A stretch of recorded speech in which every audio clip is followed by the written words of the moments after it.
Amanda, and I'm here today to teach you the information that's needed, as well as let you know what the tools are that are needed, and how to implement those both to successfully square foot garden. First, you need to know what square foot gardening is. Square foot gardening is a process that was thought up by Bartholomew back in 1981. That's when he put out his first book, at least. He probably did it many years before then. However, with the introduction of his book, it has grown into a huge deal nowadays, because you can take just this container I have here is 3 by 2. You can take just this tiny amount of space and have almost what you could get out of a large garden. So you can tell this is something that's going to save you time and space, because there's not a lot to work with. There's minimal amount of space, and if you have maybe a small apartment, or maybe you don't even have a balcony, it's just indoors, everybody should have 1 foot by 1 foot to grow something in. However, you could be lucky and have a huge area, but not everybody has a huge area. And with a huge area, I guess you can get a lot more than you would ever expected. So first you need to know the easiest thing is a ruler to make sure you know what a foot is. So obviously square foot is 1 foot by 1 foot. And if you were to get Mel Bartholomew's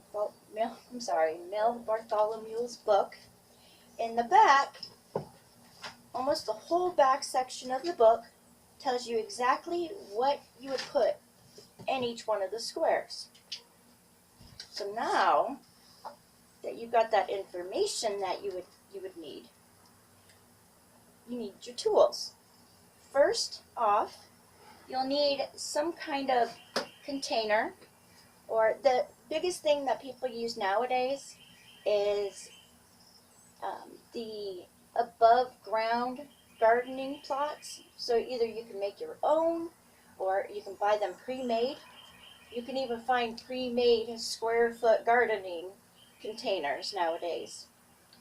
And you'll need to be able to measure, so either a ruler or something similar that you know where the inches are. You also, of course, will need some kind of a seed. We will also need our growing medium. Now, Mel Bartholomew has always said 1/3 peat moss, 1/3 compost, and 1/3 of the vermiculite. However, Emily from mysquarefootgarden.net came up with a different mixture for price, because the vermiculite is very expensive, really. And most people that are doing this, they're either trying to save space, or they're trying to save time or money. Big reason to have a garden is to save the money. So she had thought of a 1/4 of vermiculite, 1/4 of peat moss, and a half of compost, which would actually make the soil much richer in the vitamins and minerals. However, it may not be as soft and pliable and easy to work with. And it won't be keeping the moisture as well with the peat moss. The peat moss is going to keep the moisture in there for you. So, also, some people don't like to get dirty.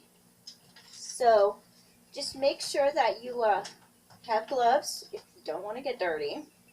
Otherwise, as long as you have something soft and pliable, that will mean that you can easily do this without any major tools. Now, you can do it in ground as well.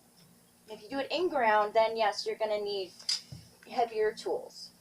However, for this demonstration, to let you know the easiest way, this is the best mixture that you can get. and you can use your hands. So, now that we know what we're going to need and what we're going to need to know, I'm going to show you how you would actually implement this. So, here I've got my ruler. I'm going to make 1 foot by 1 foot. Now, online you can find a lot of information, but I'm just going to one out of here, out of his books. It makes it a lot easier. So, I've got beans here, and with beans, this one square here, instead of just putting it along like you would when you're row gardening, I can put 3 across and 3 down. So now, for this small amount of space I have, I now will be able to do 9 instead of just the 3 taken for a row. And since they are beans, I could also put something here to help them stand up once they start going. You can pick whatever you want, a trellis, a piece of fence, whatever that it is that you'd like to use.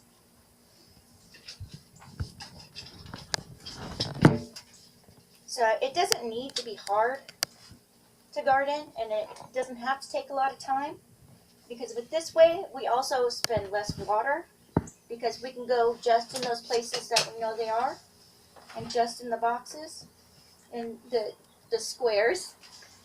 So now we have that you have the information needed, you know what tools are needed, and you know how to implement both. You can have a successful summer gardening while implementing all of this. Thank you.